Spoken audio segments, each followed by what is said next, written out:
오늘의 국민사연 시작하겠습니다. 안녕하세요. 저는 강아지 한 마리 키우면서 혼자 살아가고 있는 30대 여자입니다. 사는 곳은 일산에 있는 작은 아파트 단지예요. 몇 년 전에 이쪽 동네로 취업을 하면서 부모님으로부터 독립을 했고 혼자 집을 구해서 살고 있습니다. 처음에는 회사 일 하느라고 바빠서 집에 오면 잠만 자곤 했었는데 몇 년이 지나서 하는 일이 익숙해지고 나니 내 생활에도 여유가 조금 생기더군요. 그래서 저는 강아지를 한 마리 분양받아서 키우게 되었습니다. 사실 내가 어렸을 때 우리 집에서 개를 키운 적이 있었어요. 그 강아지가 교통사고로 하늘에 별이 되고 나서 저는 개를 키우지 않았습니다. 그런데 혼자서 생활을 하다 보니 너무 외로운 마음이 들더라고요. 그러던 중에 우연히 인터넷에서 유기견을 분양한다는 글을 보게 되었는데 그 유기견이 예전에 제가 키우던 강아지와 너무 비슷하게 생겼더라고요. 게다가 그 유기견의 사연이 너무 안타까워서 저는 그 강아지 생각이 머리에서 떠나지 않더라고요. 며칠을 고민하다가 저는 그 강아지를 우리 집에 데려오기로 결심했습니다. 강아지 이름은 코코라고 지었지요. 코코는 품종견은 아니고 믹스견이었는데 고속도로 한가운데에 버려져서 헤매고 있다가 구조가 된 아이였죠. 아마도 지난번 주인이 차를 타고 가다가 무작정 길에 버리고 간 것 같았습니다. 그래서 그런지 처음에는 저를 잘 따르지 않았지요. 잔뜩 긴장해서 경계를 하는 모습을 보니 저는 더 안쓰러운 마음이 들어서 코코에게 온 마음을 다해서 보살펴 주었습니다. 그러다 보니 코코도 어느새 제게 마음을 열기 시작하더군요. 그렇게 코코와 저는 둘도 없는 친구가 되었습니다. 항상 혼자서 외롭게 지내다가 코코가 우리 집에 오고 나서부터는 더 이상 외롭게 느껴지지 않았습니다. 사실 반려동물을 키우려면 전보다 더 부지런한 생활을 해야 됩니다. 강아지는 특성상 산책을 자주 시켜줘야 되는데 덕분에 저도 아침 저녁으로 공원에 나가서 걷게 되었네요. 요즘에는 반려견 키우는 사람들이 많아져서 공원에 가면 목줄을 손에 쥐고 강아지를 산책시키는 사람들이 아주 많아졌습니다. 그런데 코코는 유난히 다른 강아지들을 보면 꼬리를 흔들면서 반가워하더군요. 그래서 저는 코코에게 친구를 만들어 줘야겠다고 결심했습니다. 인터넷을 찾아보니 내가 사는 동네에서 강아지를 키우는 사람들끼리 모임을 만들어서 가끔 만나고 하더라고요. 모두들 반려견에게 친구를 만들어주고 싶어서 모이게 된 거라고 했습니다. 강아지를 키우지 않는 사람들이 보기에는 너무 유난 떠는 거 아니냐고 할 수도 있는데 저도 키우다 보니 그렇게 되더라고요. 코코는 제게 가족과도 같은 존재였습니다. 암튼 그렇게 모임에 참석을 하게 되었고 우리는 일주일에 한 번씩 시간을 정해서 만나기도 했습니다. 다른 인터넷 모임처럼 술자리나 카페에서 만나는 게 아니라 넓은 운동장에서 강아지를 데리고 만나는 거였죠. 키즈 카페에 아이들을 데리고 온 엄마들처럼 우리는 강아지들끼리 노는 모습을 지켜보면서 이야기를 나눴습니다. 주로 강아지를 키우는 노하우에 관련된 이야기였죠. 어떤 사료가 좋은지, 배변 훈련은 어떻게 하는 게 좋은지, 뭐 그런 이야기였습니다. 코코 덕분에 아는 사람 한 명도 없었던 동네에서 친구도 생겼지요. 그러다가 어느 날 저는 한 남자를 만나게 되었습니다. 그리고 그 남자로 인해서 저는 엄청난 일에 휘말리고 말았습니다. 그날도 다른 날과 다름없이 공원에서 코코를 산책시키고 있었지요. 매일 같은 시간에 산책을 나오다 보니 오며 가며 눈에 익은 얼굴들도 있었습니다. 그런데 하루는 한 남자가 저와 코코를 보며 반갑게 인사를 하더라고요. 그 남자도 하얀색 강아지를 데리고 산책을 나온 것 같았습니다. 강아지 산책시키는 사람들끼리 의례껏 하는 인사려니 생각하고 저도 가볍게 고개를 숙여 인사를 했습니다. 그런데 그 남자가 그냥 지나가지 않고 제게 말을 걸더라고요.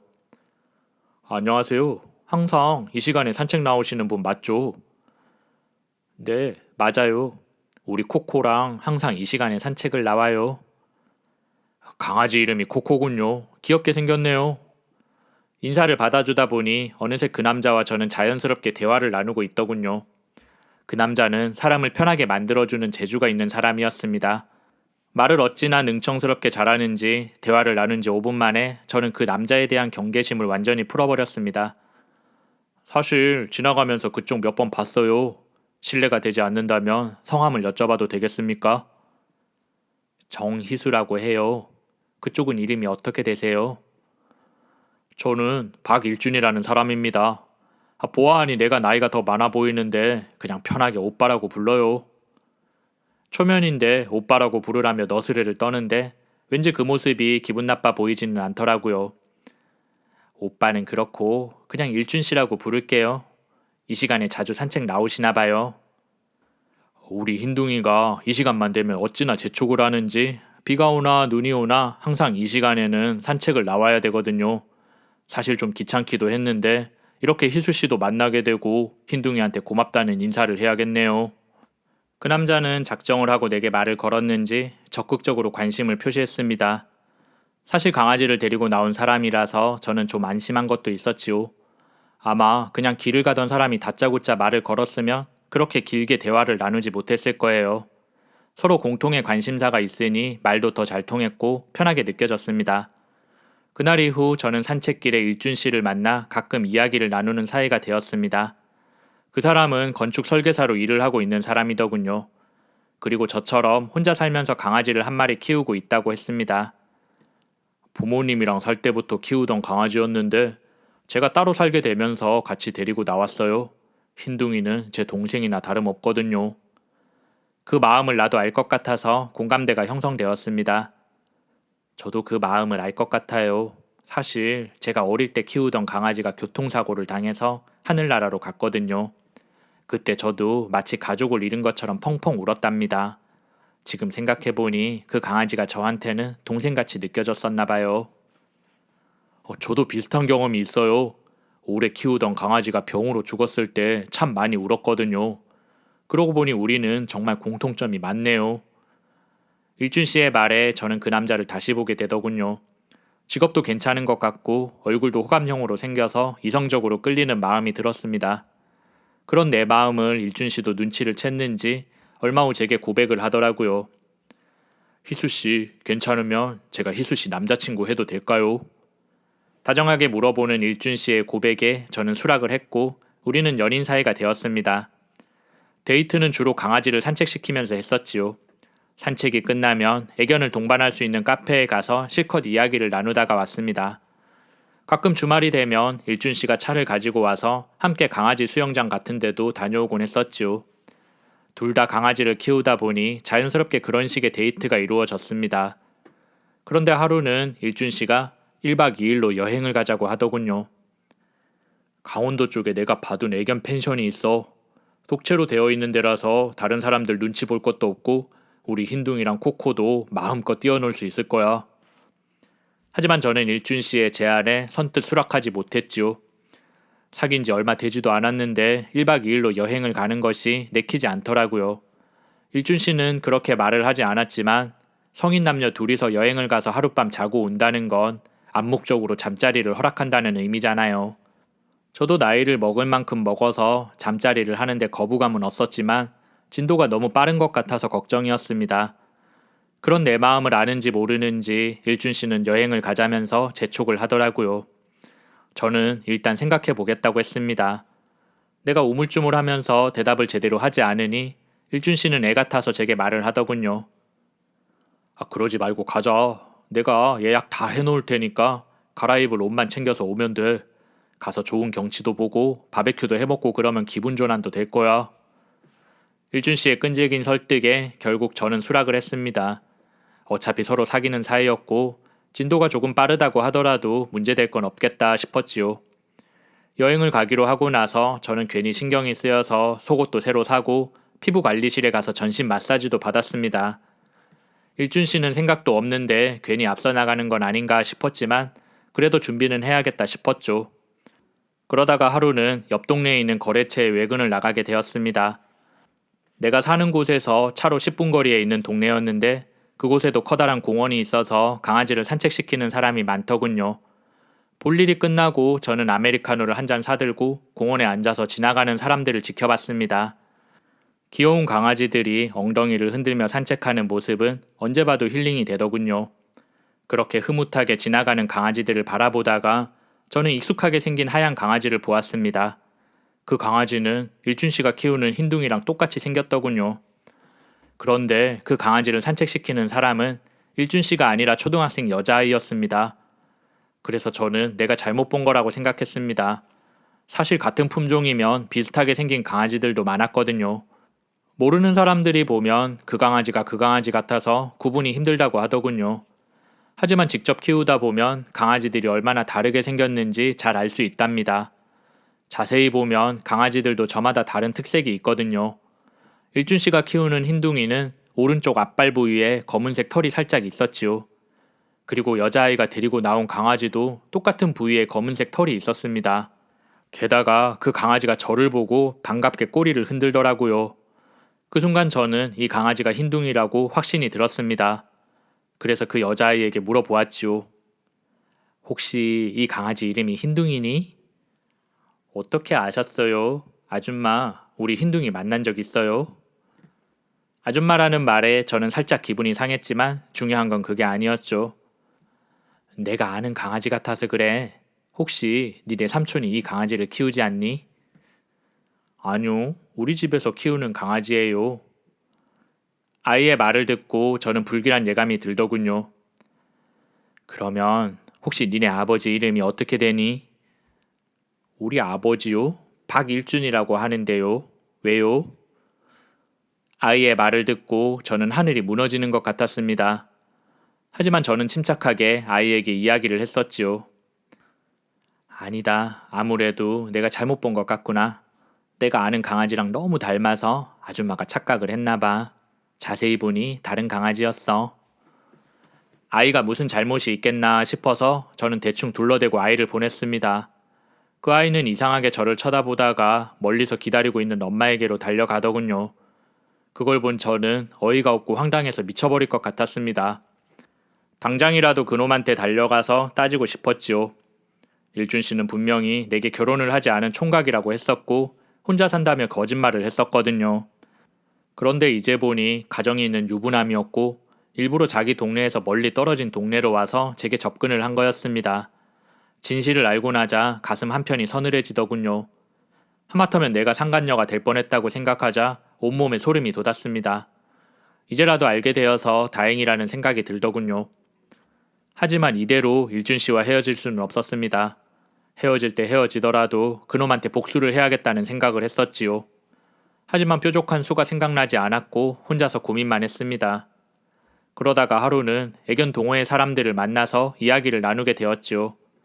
주변에 가까운 친구가 없었던 저는 그렇게 만난 사람들이 가장 가까운 사람이었습니다. 특히 멋진 진돗개를 키우는 동갑내기 여자분이랑 이야기를 많이 했습니다. 나이도 같고 성격도 비슷해서 처음 만난 날 친구로 지내기로 했던 사람이었죠. 그 친구에게 저는 일준 씨에 대한 이야기를 털어놓았습니다.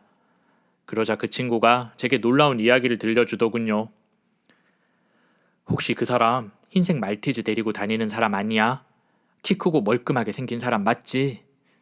내가 맞는 것 같다고 하자 그 친구가 흥분을 해서 내게 말을 하더군요.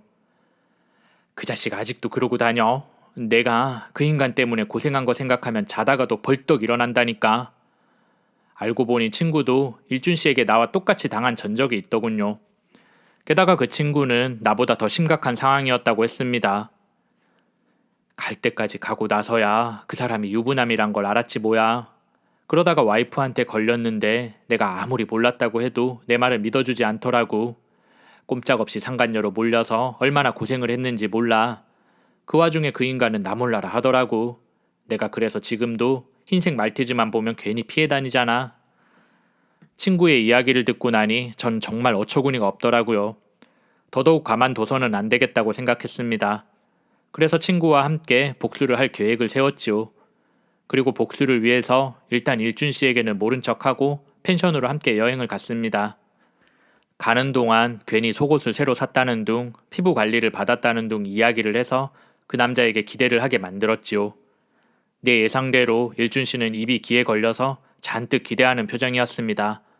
저는 속으로 지금 실컷 즐겨두라며 이따가 지옥을 맛볼 거라고 생각했었네요. 펜션에 도착한 일준 씨는 다짜고짜 술이나 한잔 하자고 하더라고요. 보아하니 희수 씨도 다 준비를 하고 온 것 같은데 괜히 시간 끌 거 없잖아. 술 한잔 마시고 바로 본론으로 들어가자고. 그 말에 저는 미리 준비해둔 말을 꺼냈습니다.